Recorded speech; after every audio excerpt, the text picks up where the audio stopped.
জিয়াউদ্দিন বিন আব্দুল লতিফ। আসসালামু আলাইকুম ভাই, কেমন আছেন? কত রান্না করছেন? রান্না করছেন কোথায়? সমাবেশে, আজকে সমাবেশ, 2 তারিখে সমাবেশ। আচ্ছা, সমাবেশের একটু অনুভূতি শেয়ার করেন ভাই। সমাবেশ যাচ্ছেন, যেটা অনুভূতি শেয়ার করেন, কেমন লাগতেছে আপনার কাছে? আমরা সকলে মিল্লা অনেক আনন্দ ভোগ করতে আছি, অনেক ভালো লাগতেছে। দেখেছি সকলের মুখে শুনতেছি দাঁড়িপাল্লার জয়, দাঁড়িপাল্লার জয়। এলাকার সকলেই মা বোন, সকলেই ভাই বোন, বাবা দাদা সকলেই বলতেছে দাঁড়িপাল্লার জয় ইনশাআল্লাহ হবে।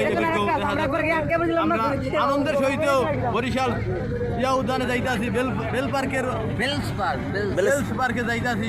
ইয়ার উদ্দেশ্যে আজকের সমাবেশ যে সফল হয়, আমরা এই উদ্দেশ্য নিয়ে যাইতেছি। সকলের কাছে দোয়া চাই, সকলে যে আমাদের জন্য দোয়া করে। দাঁড়িপাল্লার জয় হোক, সকল মানুষের জয়, বাংলাদেশের জয় হোক, আল কোরআনের জয় হোক।